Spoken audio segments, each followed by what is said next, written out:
نحمده ونصلي على رسوله الكريم أما بعد فأعوذ بالله من الشيطان الرجيم بسم الله الرحمن الرحيم قال الله تبارك وتعالى في القرآن المجيد والفرقان الحميد والفجر وليال عشر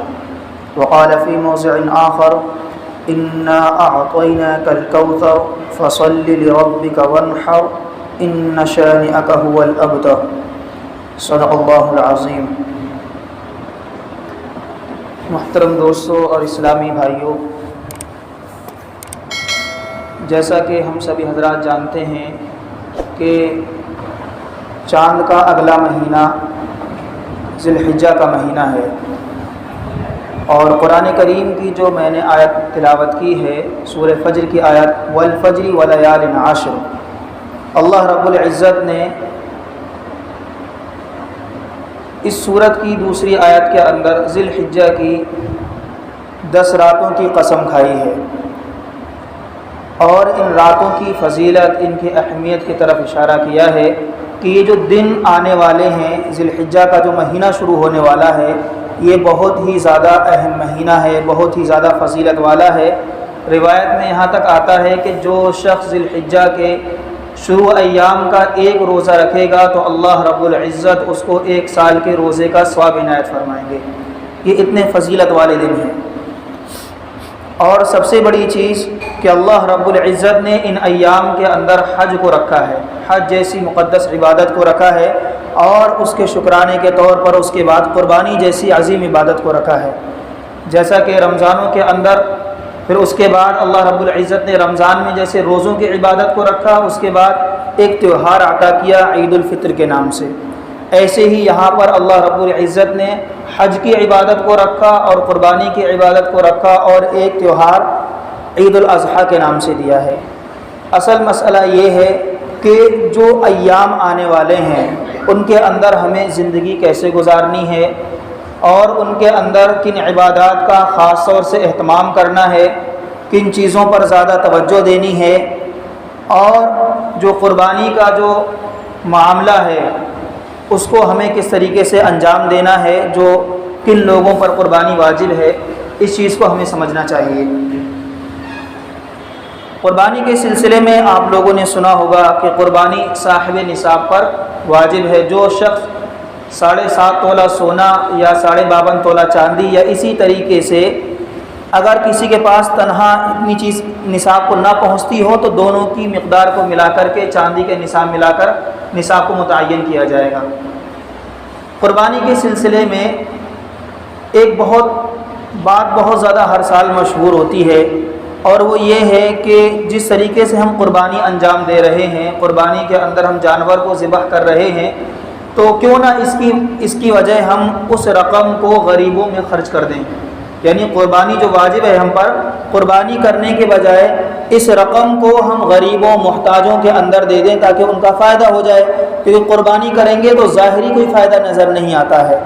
تو آج کے دور میں جو ماڈرن قسم کے لوگ ہیں ان کے ذہن میں یہ سوالات آتے ہیں، اور ہر سال اس طریقے کی باتیں کی جاتی ہیں، تو بعض بیچارے نوجوان جو بھولے بھالے ہیں وہ اس چیز سے متاثر ہو جاتے ہیں اور سمجھتے ہیں کہ ہاں واقعی اتنا زیادہ ایک گھر میں 3-3 4-4 قربانیوں کی کیا ضرورت ہے، ایسا کر لیتے ہیں کہ ایک قربانی ادا کر لیتے ہیں، باقی پیسوں کو غریبوں میں دے سکتے ہیں۔ تو اس بات کو خاص طور سے یاد رکھنا چاہیے کہ نبی کریم صلی اللہ علیہ وسلم نے فرمایا کہ ایام قربانی کے اندر اللہ رب العزت کے نزدیک قربانی سے زیادہ افضل کوئی عمل نہیں ہے، چاہے وہ غریبوں کی مدد کرنا ہو، چاہے وہ یتیموں کی مدد کرنا ہو، چاہے وہ کسی بھی لائن سے نفلی جو عبادات آپ کر رہے ہو، وہ اللہ رب العزت کے نزدیک اتنی اہمیت کے حامل نہیں ہے، اتنی فضیلت والی نہیں ہے جتنے کہ ایام قربانی کے اندر احراق دم ہے، یعنی اللہ کے نام پر ذبح کرنا۔ اور اس کی ایک مثال بہت عجیب ہے کہ حضرت رومی رحمۃ اللہ علیہ نے ایک واقعہ لکھا، واقعہ بیان کیا۔ واقعہ یہ کہ ایک شخص دیہات کے اندر رہتا تھا، دیہات کے اندر رہنے کے بعد پہلے زمانے میں بادشاہوں کا دور تھا، تو جب بادشاہ سے ملاقات کے لیے جاتے تھے کچھ نہ کچھ ہدیہ تحائف لے کر جاتے تھے۔ تو جب وہ دیہاتی آدمی نے سوچا کہ جب میں خلیفہ بغداد کے پاس جاؤں تو کیا لے کر کے جاؤں، اس نے اپنی بیوی سے مشورہ کیا، اس کی بیوی نے مشورہ دیا کہ بادشاہ محل میں رہتا ہے، اس کو گھڑے کا یا کنویں کا تازہ پانی، میٹھا پانی کہاں میسر ہوگا؟ ایسا کیجیے جو ہمارا کنواں ہے وہاں سے پانی لے جا کر کے اس کو میٹھا پانی، شیریں پانی اور ٹھنڈا پانی دے دیجیے۔ بیچارہ دیہات کا آدمی سیدھا سادہ بھولا بھالا، اس کے سمجھ میں آئی کہ ہاں شاید ایسا کر لینا چاہیے۔ اس نے ایک مٹکے میں پانی لیا اور اس کو رکھا اور لے کر سفر پہ نکل پڑا۔ 3-4 دن کا سفر دھول کے اندر پیدل سفر کیا اور بادشاہ سلامت کے پاس پہنچا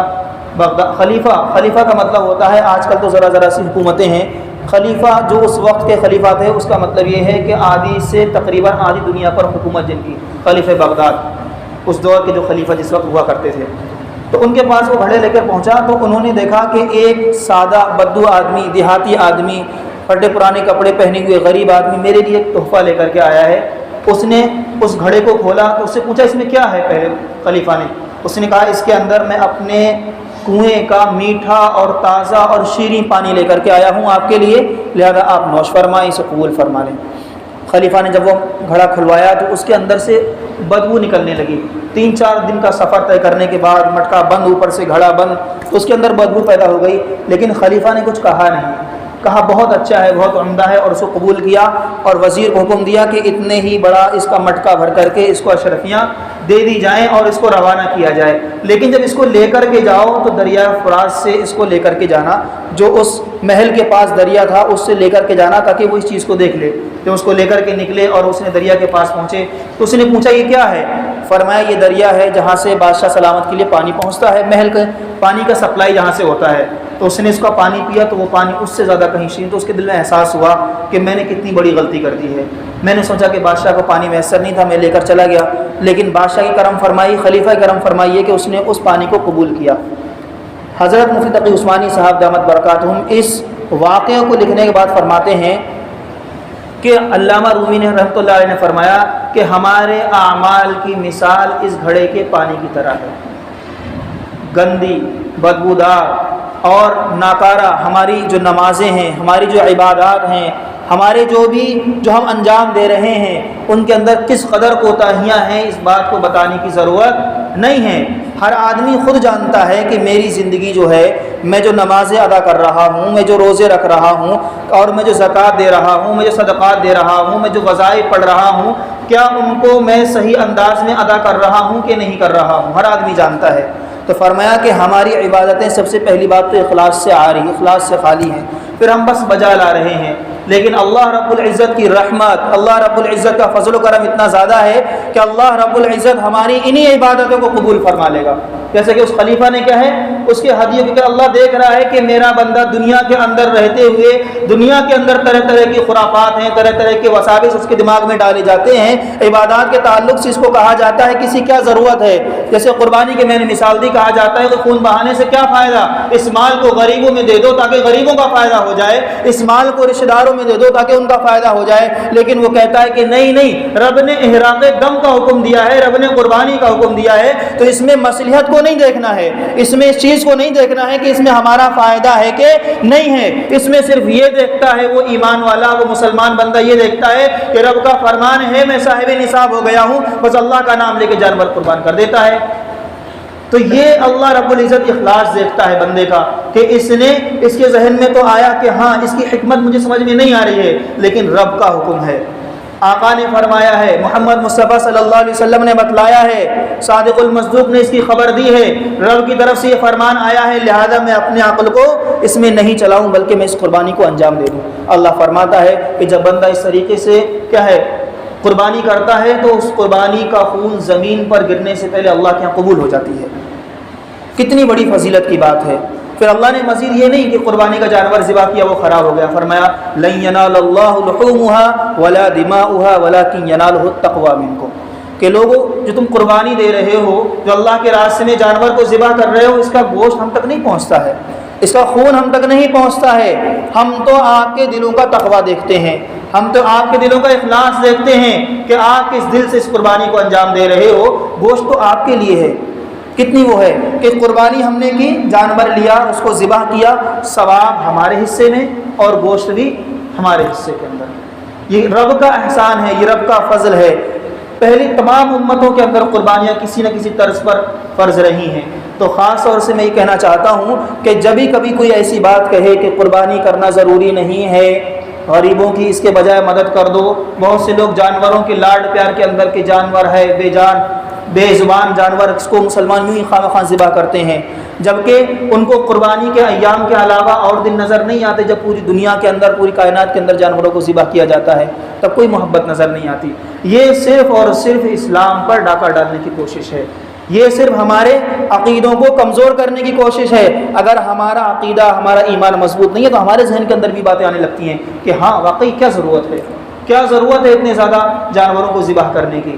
تو قربانی کے اندر سب سے پہلے تو یہ کہ جب قربانی واجب ہو جائے بلا چون چرا رب کے حکم کے سامنے اطاعت بجا لانی ہے اور قربانی کرنی ہے۔ قربانی کے سلسلے میں 2-3 مسئلے خاص طور سے بیان کر دیتا ہوں، باقی آپ لوگ کے سامنے مسئلے آتے رہیں گے اور علماء آپ کو بتاتے ہوں گے کہ قربانی کے سلسلے میں جب ہم حصہ لیتے ہیں تو اس کے اندر خاص طور سے یہ دیکھنا چاہیے کہ ہمارے حصے دار کیسے ہیں۔ حصے دار اچھے ایماندار اور ایسے لینے چاہیے جن کی کمائی کیا ہے حلال ہو۔ اگر کوئی آدمی ایسا ہے جس کی کمائی کیا ہے حرام ہے، سودی نظام ہے یا کسی اور طریقے سے ہے تو اس کا حصہ شامل نہیں کرنا چاہیے۔ اور اسی طریقے سے جو جانور کو ذبح کرتے وقت ایک مسئلہ یہ ہے کہ جب ہم جانور کو ذبح کر رہے ہیں تو ذبح کرتے وقت آپ سبھی جانتے ہیں کہ بسم اللہ اللہ اکبر پڑھنا کیا ہے ضروری ہے۔ اسی طریقے سے صرف اس کے لیے ضروری نہیں ہے جو ذبح کر رہا ہے، بلکہ اگر کوئی مدد کے لیے اس پر دوسرا ہاتھ لگائے گا تو اس کا پڑھنا بھی اس کے لیے کیا ہے ضروری ہے۔ عموماً کیا ہوتا ہے کہ جب ہم نے جانور ذبح کرنا شروع کیا، ابھی ہم نے شروع ہی کیا تھا کہ قریشی بھائی محبت مطلب کہ تعاون کے لیے کہ ذرا تھوڑی سی ہیلپ کر دوں، اس پہ ہاتھ لگا دیتا ہے اور وہ اس کی چیز کی طرف توجہ نہیں دیتا ہے۔ تو اس چیز کو خاص طور سے یاد رکھنے کی ضرورت ہے کہ جب تک قربانی کا جو ذبیحہ مکمل نہیں ہو جاتا ہے، جو جس طریقے سے نسیں جو سی کاٹی جاتی ہیں، جو 4 رگیں ہوتی ہیں، تو اگر کوئی آدمی دوسرا ذبح کے اندر ہاتھ لگاتا ہے تو اس کا بھی بسم اللہ اللہ اکبر پڑھنا کیا ہے ضروری ہے۔ جان بوجھ کر اگر کوئی آدمی اس طریقے سے ذکر چھوڑ دے تو اس کا ذبیحہ حلال نہیں ہے۔ البتہ جلد بازی میں یا غلطی میں چھوٹ جائے، بھولے سے چھوٹ جائے تو ایک الگ مسئلہ ہے، لیکن اگر کوئی جان بوجھ کر چھوڑ دے اس کا ذبیحہ حلال نہیں ہوگا۔ اسی طریقے سے ایک بات اور ہے کہ جانور کا 2 دانت کا ہونا، سنتے ہوں گے کہ جانور کیا ہونا چاہیے 2 دانت ہونا چاہیے، اور یہ علامت شمار دی جاتی ہے کہ مطلب چھوٹے جانور کے اندر 1 سال کی اور بڑے جانور کے اندر 2 سال کی اور اونٹ وغیرہ کے اندر 5 سال کی یہ علامت شمار ہوتی ہے۔ تو بہت سے لوگ دیکھتے ہیں کہ اس کے 2 دانت نکل گئے ہیں بس کافی سمجھتے ہیں، حالانکہ 2 دانتوں کا نکلنا یہ صرف علامت ہے اس کی عمر ہونے کی، لیکن یہ قربانی میں شرط نہیں ہے۔ شرط اصل یہ ہے کہ چھوٹا جانور یا بکرا بکری ہے تو اس کا 1 سال کا مکمل ہونا شرط ہے، اگر 1 دن بھی کم ہوگا تو اس کی قربانی درست نہیں ہوگی۔ تو اس چیز کو خاص طور سے یاد رکھیں، بھلے ہی اس کے 2 دانت نکل گئے ہوں لیکن اگر 1-2 دن بھی سال کے پورا ہونے میں کم ہے تو اس کی قربانی درست نہیں ہے۔ اسی لیے جب جانور کو خریدیں تو خاص طور سے اس کی عمر کا لحاظ رکھیں۔ ایسے ہی جب بڑا جانور ہے، بھینس ہے، گائے ہے یا کٹرا وغیرہ ہے، تو اس کے اندر 2 سال کا مکمل ہونا ضروری ہے، اگر 1 دن کا بھی کم ہوگا تو اس کی بھی قربانی درست نہیں ہوگی، بھلے ہی اس کے دانت نکل گئے ہوں۔ اصل میں جو دانت ہیں نا یہ صرف پہچان کے لیے بتلائے گئے ہیں، تو بعض لوگ عام طور سے یہ سمجھتے ہیں کہ دانت نکل گئے ہیں تو لاؤ قربانی، 1 آدھ دن کا کیا فرق پڑنے والا ہے۔ تو میرے بھائیوں یہ شریعت کا مسئلہ ہے، ہم اتنا اپنا روپیہ خرچ کر رہے ہیں اور ہم یہ سمجھیں کہ ہماری قربانی ادا ہو رہی ہے اور اس طریقے سے ہماری قربانی ضائع ہو جائے تو کوئی فائدہ نہیں ہے۔ تو اسی لیے جب بھی جانور کو خریدیں تو خاص طور سے اس چیز کا دھیان رکھیں کہ اگر چھوٹا جانور ہے، بکرا بکری ہے، اور اس طریقے سے جو دمبا ہوتا ہے اگر وہ تازہ فربا ہے تو اس کے 6 مہینے کی قربانی بھی درست ہو جاتی ہے، اس شرط کے ساتھ کہ وہ اگر 1 سال کے بکری کے اندر یا بکرے کے اندر کھڑا کیا جائے تو کوئی فرق اس میں نظر نہ آتا ہو، اس شرط کے ساتھ۔ لیکن بہتر وہی ہے کہ پوری عمر ہو جائے اس کے بعد جانور کو ذبح کرنا چاہیے۔ البتہ جب یہ مہینہ شروع ہو جائے تو جو شخص قربانی کر رہا ہے، جس کے نام سے قربانی ہو رہی ہے، اس کے لیے کچھ کام مستحب ہیں کرنے کے، جیسا کہ جسم کے کسی بھی حصے کے بالوں کو کاٹنا کیا ہے منع ہے، اور یہ مستحب عمل ہے۔ اصل میں یہ حاجیوں کے ساتھ مشابہت ہے، کیونکہ جس طریقے سے جو حج کرنے جاتے ہیں وہاں پر تو ان کو اس چیز سے منع کیا گیا ہے، تو امت کے لیے بھی کہا گیا ہے کہ جو شخص قربانی کرے تو اس کو چاہیے کہ اپنے جسم کے کسی بھی جگہ کے بالوں کو نہ کاٹے ان ایام کے اندر، 1 ذی الحجہ سے لے کر کے 9 ذی الحجہ اور 10ویں ذی الحجہ کی قربانی تک۔ اگر قربانی 11 کو ہو رہی ہے تو 11 تک، یعنی اپنی قربانی تک۔ اور اسی طریقے سے علماء نے یہ بھی لکھا ہے کہ اگر دوسرے لوگ بھی اس چیز کو اپنا لیں تو کوئی حرج نہیں ہے، کہ ضروری نہیں ہے کہ جس شخص کے نام سے قربانی ہے، جو قربانی کر رہا ہے وہی اس کام کو کرے، وہ کرے، اس کے لیے تو مستحب ہے، لیکن اگر کوئی دوسرا بھی کرنا چاہے تو کر سکتا ہے۔ لیکن اس میں ایک چیز کی یاد رکھنے کی ضرورت ہے کہ جو جسم کے بالوں کو کاٹنے کے لیے منع کیا گیا ہے، اس میں اگر انسان کے بعض مقامات کے بال جو ہے اگر 40 دن سے اوپر ہو گئے ہیں، اس نے اپنی غفلت کی وجہ سے نہیں کاٹے ہیں اور یہ ایام شروع ہو گئے ہیں، تب اس کو کاٹنا ضروری ہے، کیونکہ ورنہ وہ اس ایام کے مکمل ہو جانے کے بعد کیا ہے، گناہ گار شمار ہوگا۔ تو اسی لیے ابھی وقت ہے اپنی تمام ضرورتوں سے کیا ہے، فارغ ہو جانے کا ہے، تاکہ قربانی کے ایام جب شروع ہوں تو اس مستحب چیز پر عمل کر کے کیا ہے، رب کے سامنے ثواب کمانے والے بن جائیں۔ جیسا کہ میں نے شروع میں کہا، قرآن کریم کے اندر اللہ رب العزت نے ان ایام کی کیا ہے 10 راتوں کی قسم کھائی ہے، بہت فضیلت والے مہینے ہیں۔ اللہ رب العزت کیا اخلاص کو دیکھتا ہے، اللہ دیکھے گا کہ میرا بندہ میرے لیے قربانی کو ذبح کر رہا ہے، میرا بندہ میرے لیے کیا ہے اپنے ان مستحب اعمال کو بھی رکھے ہوئے ہے، میرا بندہ میرے لیے ان ایام کے اندر گناہوں کو چھوڑے ہوئے ہے۔ تو اللہ رب العزت کی رحمت بہت زیادہ وسیع ہے، بہت زیادہ معاف کرنے والا ہے۔ انشاءاللہ اللہ رب العزت ہم سب کی قربانیوں کو کیا ہے قبول فرمائے گا، اور جو قربانی نہیں کر رہے ہیں ان کو بھی چاہیے کیا ہے، ان کے لیے ایک میں خاص طور سے مشورہ دیا کرتا ہوں اپنے یہاں بھی اور یہاں پہ بھی، کہ جو ان لوگوں پہ قربانی واجب نہیں ہے تو ان لوگوں کو چاہیے کہ 2-4 لوگ مل کر کے چند عموماً حصہ کتنے کا آتا ہے، جو عام طور سے اعلانات لگے ہوئے ہیں، کہیں 1500 کا بھی ہے، 2000 کا بھی ہے، 3000 کا بھی ہے، تو 3-4 لوگ مل کر کے نفلی قربانی ایک نبی کریم صلی اللہ علیہ وسلم کے نام سے بھی کر دیا کریں، اس لیے کہ آقا مدنی علیہ الصلوۃ والسلام کا ہم پر بہت زیادہ احسان ہے۔ حضرت علی رضی اللہ تعالیٰ عنہ 2 قربانی کیا کرتے تھے، لوگوں نے پوچھا علی یہ کیا ہے؟ حضرت علی نے فرمایا کہ نبی کریم صلی اللہ علیہ وسلم نے مجھے حکم دیا کہ ایک قربانی میں اللہ کی نبی کی طرف سے بھی ادا کروں، اسی لیے فقہاء نے لکھا ہے کہ نبی کریم صلی اللہ علیہ وسلم کی جانب سے قربانی ادا کرنا بھی درست ہے، لیکن وہ نفلی قربانی ہے، تو اگر ہم پہ قربانی واجب نہیں ہے تو اپنی قربانی تو کرنی ہے ہی نہیں اگر واجب نہیں ہے، اور اگر واجب ہونے کے بعد بھی استطاعت ہو پھر بھی آقا مدنی علیہ الصلوۃ والسلام کے نام سے کیا ہے اس چیز کو قربانی کو ادا کرنے کی کوشش کرنی چاہیے، انشاءاللہ بہت زیادہ ثواب حاصل ہوگا۔ اللہ رب العزت کہنے سننے صدا عمل کی توفیق عطا فرمائے، اللہ رب العزت ہمیں اس ماہ مبارک کی قدردانی کی توفیق عطا فرمائے۔ وآخر دعوانا الحمدللہ رب العالمین۔